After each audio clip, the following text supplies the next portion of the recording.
Okay sir. Helmet ಅಲ್ಲ full helmet thank you.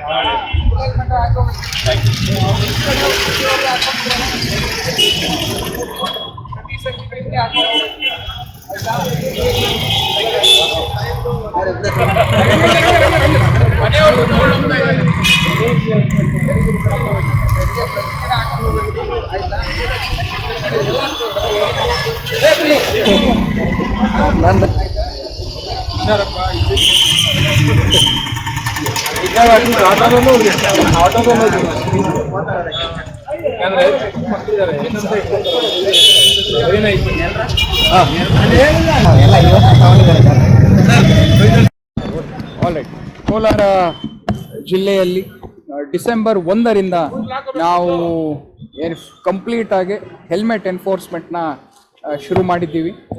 ಕಳೆದ 2 ತಿಂಗಳಿಂದ ಇದರ ಬಗ್ಗೆ ನಾವು ಸತತವಾಗಿ ಅವೇರ್ನೆಸ್ಸನ್ನು ಕ್ರಿಯೇಟ್ ಮಾಡಿ ನಮ್ಮ ಎಲ್ಲ ಜನತೆಗೆ ನಮ್ಮ ಮಾಧ್ಯಮ ಮಿತ್ರರ ಮುಖಾಂತರ, ಸೋಷಿಯಲ್ ಮೀಡಿಯಾ ಮುಖಾಂತರ ಎಲ್ಲ ರೀತಿಯ ಸಂದೇಶಗಳನ್ನು ಅವ್ರಿಗೆ ನಾವು ನೀಡಿದ್ವಿ. ಈ ನಿಟ್ಟಿನಲ್ಲಿ ಈ ದಿನ ನಮಗೆ ಒಂದು ಉತ್ತಮ ಪ್ರತಿಕ್ರಿಯೆಯನ್ನು ನಮ್ಮ ಸಾರ್ವಜನಿಕರು ನೀಡಿದ್ದಾರೆ. ನಮ್ಮ ಕೋಲಾರ ಜನತೆ ಮಾತಿನಂತೆ ಅವರೇ ನಡ್ಕೊಂಡಿದ್ದಾರೆ. ಆಲ್ಮೋಸ್ಟ್ 75% to 80% ಹೆಲ್ಮೆಟ್ ಹಾಕ್ಕೊಂಡೇ ಬಂದಿದ್ದಾರೆ. ನಮಗೆ ಖುಷಿ ಏನು ಅಂದರೆ ಕೇವಲ ಮುಂದೆ ಇರೋರಲ್ಲ, ನಾವು ಹಿಂದೆ ಇರೋರು ಹೆಲ್ಮೆಟ್ ಹಾಕ್ಕೊಂಡಿರೋದನ್ನು ನಾವು ನೋಡಿದ್ದೀವಿ. ಇದು ಒಂದು ಉತ್ತಮವಾದ ಬೆಳವಣಿಗೆ. ನಾವು ಪ್ರತಿ ಬಾರಿ ಹೇಳಿರೋ ಹಾಗೆ ಇದು ಮಾಡ್ತಾ ಇರೋದು ನಿಮ್ಮ ಸೇಫ್ಟಿಗೋಸ್ಕರ. ಇದು ನಮ್ಮ fine collection is not our aim, ನಮಗೆ enforcement is not our aim.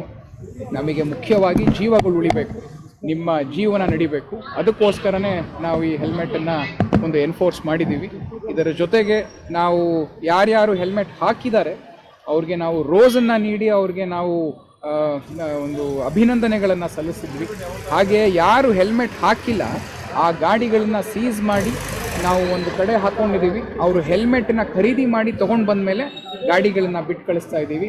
ಇಲ್ಲಿ ನಿಮಗೆ ಮತ್ತೊಮ್ಮೆ ಹೇಳ್ತಿರೋ ಹಾಗೆ ನಮಗೆ ಫೈನ್ ಕಲೆಕ್ಷನ್ ಇಲ್ಲಿ ಮುಖ್ಯ ಅಲ್ಲ ನಮಗೆ. ಅದಕ್ಕೇ ನಾವು ಅವರು ಹೆಲ್ಮೆಟನ್ನು ಖರೀದಿ ಮಾಡಿ ತೊಗೊಂಡು ಬಂದಾಗ ಬಿಲ್ ಸಮೇತ ಬಂದಿದ ತಕ್ಷಣ ನಾವು ಅವ್ರಿಗೆ ಗಾಡಿಯನ್ನು ಬಿಟ್ಟು ಕಳಿಸ್ತಾ ಇದ್ದೀವಿ, ಹೆಲ್ಮೆಟ್ ಹಾಕ್ಕೊಂಡು ಅವ್ರಿಗೆ ಕಳಿಸ್ಕೊಡ್ತಾ ಇದ್ದೀವಿ.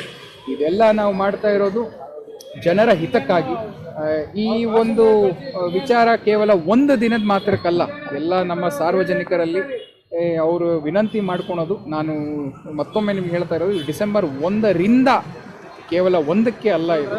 ಸೊ ಇದನ್ನು ನೀವು ಪ್ರತಿದಿನ ಕಡ್ಡಾಯವಾಗಿ, ಇವತ್ತು ಹೇಗೆ ನೀವೆಲ್ಲರೂ ನಮಗೆ ಪ್ರತಿಕ್ರಿಯೆಯನ್ನು ನೀಡಿದ್ದೀರಾ, ಇದೇ ರೀತಿ ಬರುವ ದಿನಗಳಲ್ಲೂ ಪ್ರತಿಕ್ರಿಯೆಯನ್ನು ನೀಡಿ ಅಂತ ನಿಮ್ಮಲ್ಲಿ ನಾನು ವಿನಂತಿ ಮಾಡ್ಕೊಳ್ತಾ, ಈ ಒಂದು ಎಕ್ಸಸೈಸ್ನ ನಾವು ಆಲ್ಮೋಸ್ಟ್ ಈ ಎಂಟೈರ್ ಮಂತ್, ಇದು ಕ್ರೈಮ್ ಪ್ರಿವೆನ್ಷನ್ ಮಂತ್ ಅಂತಲೇ ನಾವು ಡಿಸೆಂಬರ್ನ ಮಾಡ್ತೀವಿ.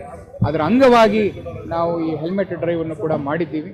ನಮ್ಮ ಮಾನ್ಯ DGIG ಸಾಹೇಬರ ಆದೇಶ ಕೂಡ ಅವರು ಬೆಂಗಳೂರಲ್ಲಿ ಅವರು ಸುಮಾರು 10-15 ವರ್ಷದಿಂದ ಅವರು ಎನ್ಫೋರ್ಸ್ ಮಾಡಿದರು. ಹಾಗೆಯೇ ನಾವು ಕೋಲಾರಲ್ಲಿ ಇವಾಗ ಎಲ್ಲರೂ ಹೆಲ್ಮೆಟ್ಟು ಕಡ್ಡಾಯ ಮಾಡಿದ್ದೀವಿ. ಎಲ್ಲ ನಮ್ಮ ಮಾಧ್ಯಮ ಮಿತ್ರರು, ನಮ್ಮ ಲಾಯರ್ಸು, ನಮ್ಮ ವರ್ತಕರು, ನಮ್ಮ ಸಾರ್ವಜನಿಕರು, ನಮ್ಮ ಇಂಡಸ್ಟ್ರಿಗೆ ಹೋಗೋರು, ಗೌರ್ಮೆಂಟ್ ಆಫೀಸ್ಗೆ ಹೋಗೋರು ಎಲ್ಲರೂ ನಮಗೆ ಒಳ್ಳೆಯ ಸಾಥನ್ನು ನೀಡಿದ್ದಾರೆ. ಇದನ್ನು ಮುಂದುವರಿಸ್ಕೊಂಡು ಹೋಗ್ತಾ ನಾವು ನೆಕ್ಸ್ಟ್ ಪಿಲಿಯನ್ನಲ್ಲೂ ಅವರು ಹೆಲ್ಮೆಟನ್ನು ಹಾಕ್ಕೊಂಡು ಬರಬೇಕು ಅನ್ನೋದನ್ನು ಕಡ್ಡಾಯ ಮಾಡ್ತೀವಿ.